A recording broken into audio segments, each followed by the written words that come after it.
Good morning everybody. Today I am going to start the topic that is the converse of the Pythagoras theorem. ठीक है, तो converse of Pythagoras theorem क्या है पहले इसको हम लोग समझते हैं। तो पाइथागोरस थ्योरम क्या होता है ये मैंने आपको पहले बता दिया कि किसी भी एक राइट एंगल ट्रायंगल में जो दो साइड्स जो कि राइट एंगल बना रहे हैं उन दोनों का अगर हम लोग सम करेंगे, जैसे कि पाइथागोरस थ्योरम क्या होता है हमने पढ़ा है कि किसी भी अगर एक राइट एंगल ट्रायंगल में, मतलब राइट एंगल ट्रायंगल पहले से है ए बी सी इसका नाम देता हूँ, तो जो दो साइड जो कि राइट एंगल ट्रायंगल बना रहे हैं मतलब ए बी और बी सी, अगर इन दोनों का स्क्वायर करके अगर आप ऐड करोगे तो वो थर्ड साइड के स्क्वायर के बराबर होता है। मतलब ये A B square plus B C square equal to A C square. तो ये पाइथागोरस थ्योरम होता है, ये हम लोग पहले से जानते हैं। कन्वर्स का मतलब होता है अपोजिट। अपोजिट तो अपोजिट कहने का मतलब होता है कि किसी भी एक ट्रायंगल में आपको अभी नहीं पता है कि ये राइट एंगल ट्रायंगल है कि नहीं। ठीक है, अभी आपको नहीं पता है कि ये राइट एंगल ट्रायंगल है। अगर किसी भी एक ट्रायंगल में अगर दो साइड का स्क्वायर का सम अगर थर्ड साइड के बराबर है, मतलब यहाँ लिखता हूँ देखो इफ़ का मतलब अगर ऐसा होगा, है ना, तो अगर ए बी का स्क्वायर और बी सी का स्क्वायर का जो सम होगा अगर वो ए सी के स्क्वायर के इक्वल होगा, अगर एक ट्रायंगल में दो साइड का सम का स्क्वायर अगर थर्ड साइड के स्क्वायर के इक्वल होगा, तो इसका मतलब डेफिनेटली ये कब फॉलो होता है, ये जब राइट एंगल ट्रायंगल होता है तभी तो इसका मतलब किसी भी एक ट्रायंगल में अगर इस प्रॉपर्टी को अगर वो फॉलो करता है तो इसका मतलब वी कैन से कि it is a right angle triangle. Right angle triangle, तो इसका मतलब ये जो ट्रायंगल होगा वो क्या होगा, राइट एंगल ट्रायंगल। तो इसका मतलब जो दो साइड आपस में ऐड कर रहे हो तो इसमें कॉमन नेम क्या है, इसमें देखो बी कॉमन नेम है, तो इसका मतलब एंगल बी जो होगा यही बिल्कुल 90 डिग्री होगा। ठीक है, तो कन्वर्स का मतलब क्या हुआ, थेल्स जो तुम्हारा थेल्स नहीं पाइथागोरस, तो पाइथागोरस का जो अपोजिट है that is the converse of Pythagoras theorem. तो इसमें क्या होता है कि किसी भी एक अगर राइट एंगल ट्रायंगल में अगर दो साइड का सम का स्क्वायर अगर थर्ड साइड के स्क्वायर के बराबर आता है तो हम बोल सकते हैं कि ये बिल्कुल भी मेरे लिए राइट एंगल ट्रायंगल होगा। ठीक है, जैसे मैं आपको एक एग्जांपल दिखाता हूँ। ठीक है, जैसे मान के चलो कि मेरे पास यहाँ पे एक ट्रायंगल है, इसका नाम मैं ए बी सी देता हूँ। ए बी सी, इसका वैल्यू है 4, इसका वैल्यू है 3 और इसका वैल्यू है 5 सेंटीमीटर। ठीक है, ये 4 सेंटीमीटर, 5 सेंटीमीटर, 3 सेंटीमीटर। तो मैं यहाँ पे ए बी का निकालता हूँ, ए बी स्क्वायर निकालता हूँ। तो ए बी का स्क्वायर करोगे कितना आ जाएगा, 4 4 या 16। फिर अगर आप ए सी स्क्वायर करते हो, ए सी स्क्वायर तो 3 3 इज़ 9, और फिर मैं यहाँ पे बी सी स्क्वायर करता हूँ तो 5 5 या 25।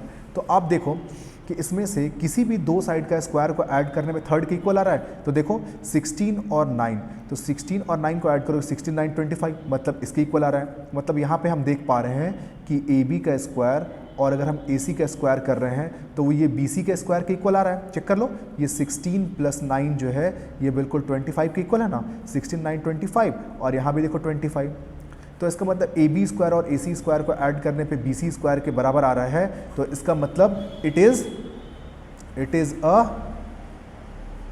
Right angle triangle. मतलब ये क्या होगा, एक राइट एंगल ट्रायंगल होगा। और अगर ये राइट एंगल ट्रायंगल है तो राइट एंगल कहाँ पे बन रहा है, कैसे पता चलेगा, देखो जिन दोनों साइड को आपने स्क्वायर करके ऐड करने पे थर्ड साइड के इक्वल आया है, तो इन दोनों में कॉमन नेम क्या है, देखो ए कॉमन नेम आ रहा है, ए बी है और ए सी है, तो कॉमन क्या आ रहा है, ए। तो इसका मतलब ये एंगल होगा 90 डिग्री। और इस ट्रायंगल को हम अच्छे से बनाना चाहेंगे तो बिल्कुल ऐसे बना सकते हैं। ए यहाँ पे 90 डिग्री है, ए लिख देते हैं, यहाँ बी लिखते हैं और यहाँ सी लिखते हैं। ए बी का वैल्यू कितना है, देखो ए बी का वैल्यू 4 है, 4 लिख दो यहाँ पे, ये 90 डिग्री आ चुका है। और फिर ए सी का वैल्यू कितना था, 3, यहाँ 3 लिख दोगे, और बी सी का वैल्यू कितना है, 5। मतलब इस ट्रायंगल को अच्छे से बनाना चाहेंगे तो ऐसे बना सकते हैं, क्योंकि ऐसे प्रॉपरली दिखेगा बिल्कुल ये राइट एंगल ट्रायंगल है।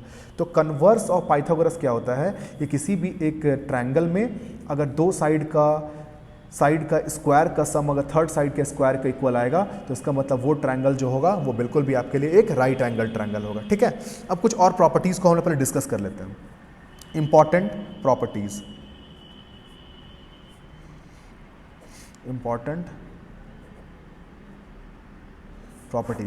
ठीक है, देखो कोई भी अगर आपके पास एक ट्रायंगल, एक जेन्युइन ट्रायंगल ले रहे हैं, कोई भी आपके पास अगर एक ट्रायंगल है, ठीक है, इसमें इसका हम साइड दे रहे हैं ए बी सी। ठीक है, और साइड को मैं एज ए से दिखा रहा हूँ, बी से दिखा रहा हूँ, सी से दिखा रहा हूँ, ए बी सी से। ठीक है, ए बी सी से। तो आप देखो पहला कंडीशन बताता हूँ, अगर आपको पता है कि अगर कोई भी दो साइड का सम अगर मान लो ए स्क्वायर और बी स्क्वायर, मतलब अगर आप यहाँ पे ए बी स्क्वायर और ए सी स्क्वायर का सम करोगे और वो थर्ड साइड के इक्वल आता है, तो अगर ए बी ए स्क्वायर और बी स्क्वायर मतलब दो साइड के स्क्वायर का सम अगर थर्ड साइड के स्क्वायर के बराबर आता है, तो इसका मतलब ये बिल्कुल भी एक राइट एंगल ट्रायंगल होगा। अगर मैं इसको ऐसे लिखूंगा नेम के हिसाब से, तो ये आ जाएगा ए बी स्क्वायर और आ जाएगा ए सी स्क्वायर और प्लस बी सी स्क्वायर। तो अगर A B square plus A C square equal to B C square है, तो आप बोल सकते हो कि इसमें जो एंगल ए है वो बिल्कुल क्या होगा 90 डिग्री। मतलब इसका मैं डायग्राम बनाना चाहूँगा तो बिल्कुल ऐसे ए बनेगा। देखो इन दोनों में कॉमन नेम क्या है, ए कॉमन है, तो इसका मतलब यहाँ पे ए यहाँ लिखोगे और बी यहाँ लिखो और यहाँ सी लिख सकते हैं हम लोग, ठीक है। तो यहाँ पे ए सी का वैल्यू कितना मैंने दिया था, ए सी का वैल्यू बी था, ठीक है। और यहाँ पे अगर ए बी का वैल्यू देखेंगे, ए बी का वैल्यू ए और यहाँ पे सी। तो इसका मतलब किसी भी एक ट्रायंगल में अगर दो साइड का स्क्वायर का सम अगर थर्ड साइड के स्क्वायर के बराबर है, तो हम बोल सकते हैं कि ये ट्रायंगल बिल्कुल कैसा ट्रायंगल होगा, right angle triangle, right angle triangle, right angle triangle, जो कि मैंने आपको कन्वर्स ऑफ पाइथागोरस थ्योरम में बताया, ठीक है। लेकिन इन केस अगर इक्वल नहीं हुआ तो उस केस में क्या होगा वो भी हम लोग देखते हैं। अगर ए स्क्वायर प्लस बी स्क्वायर, अगर ए स्क्वायर प्लस बी स्क्वायर का वैल्यू अगर आपको अगर ग्रेटर हो गया है अगर सी स्क्वायर से, तो इसका मतलब अगर दो साइड का स्क्वायर का सम अगर थर्ड साइड से ग्रेटर हो चुका है, तो ये ट्रायंगल बनेगा बिल्कुल acute angle triangle. Acute angle triangle मतलब सारे जो एंगल होंगे वो बिल्कुल 90 डिग्री से छोटे होंगे। तो ये ट्रायंगल बिल्कुल ऐसा बनेगा आपको, ए बी सी और ए बी का वैल्यू मेरे को दिया हुआ था ए, आप चेक कर लो, और बी सी का वैल्यू सी है और ए सी का वैल्यू बी। तो कोई भी अगर एक ट्रायंगल में अगर दो साइड का स्क्वायर का सम, जनरली दोनों छोटे साइड ही ले रहे हैं, तो दोनों छोटे वाले साइड का स्क्वायर का सम अगर थर्ड वाले के स्क्वायर से अगर ग्रेटर होता है, तो ये ट्रायंगल कैसा बनेगा, ये बनेगा आपको acute angle triangle, acute angle triangle. मतलब सारे एंगल जो होंगे वो बिल्कुल आपको 90 डिग्री से लेस होंगे, ठीक है।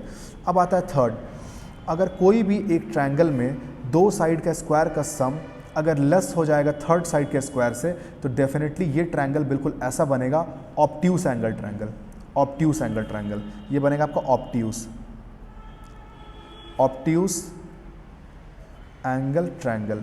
तो इसका मैं यहाँ सी देता हूँ, इसको ए देता हूँ, यहाँ बी देता हूँ। तो अगर दो साइड के स्क्वायर का सम अगर थर्ड साइड से ग्रेटर है, तो इसका मतलब ये क्या हो जाएगा, ऑब्ट्यूस एंगल ट्रायंगल। मतलब जो एंगल होगा वो 90 डिग्री से ग्रेटर होगा। तो अगर मैं आपको कोई भी एक ट्रायंगल में तीन साइड आपको देता हूँ और आपको चेक करना है कि ये ट्रायंगल राइट एंगल है, एक्यूट एंगल है कि ऑब्ट्यूस एंगल है, तो आपको करना क्या होगा कि आपको एक एक करके तीनों साइड का स्क्वायर करना होगा, ठीक है। जैसे आपको मैं एक एग्जाम्पल देता हूँ, ठीक है। जैसे यहाँ पे अगर मैं एक ट्रायंगल देता हूँ, इसका नाम यहाँ पे ए बी सी लेता हूँ, ये देता हूँ इसका 4, ये 3 देता हूँ 6, 3 और यहाँ पे इसका वैल्यू देता हूँ 6, ठीक है। तो सारे साइड का स्क्वायर करते हैं। तो छोटे वाला साइड का स्क्वायर करोगे, 4 का स्क्वायर हो जाएगा 16, 3 का स्क्वायर हो जाएगा 9 और 6 का स्क्वायर हो जाएगा 36। इसको अगर ऐड करेंगे 25, इसको ऐड करेंगे 36। तो इसका मतलब देख रहे हैं दो साइड का जो स्क्वायर है का सम जो है वो थर्ड साइड से क्या आ रहा है, लेस आ रहा है। मतलब थर्ड साइड का स्क्वायर का सम ग्रेटर है, तो थर्ड साइड का स्क्वायर का सम ग्रेटर है, मतलब ये ट्रायंगल कैसा होगा, ऑब्ट्यूस एंगल ट्रायंगल। मतलब यहाँ पे ये एंगल जो होगा वो 90 डिग्री से बिल्कुल ग्रेटर होगा। तो सिंपल कंसेप्ट याद रखना है कि किसी भी एक ट्रायंगल में अगर दो साइड का स्क्वायर का सम अगर थर्ड साइड के इक्वल है, तो वो ट्रायंगल राइट एंगल ट्रायंगल। अगर दो साइड के स्क्वायर का सम अगर ग्रेटर हो जाता है थर्ड से, एक्यूट एंगल ट्रायंगल, और दो साइड के स्क्वायर का सम अगर लेस हो जाता है थर्ड साइड के स्क्वायर के बराबर, तो वो होगा ऑब्ट्यूस एंगल ट्रायंगल, ठीक है।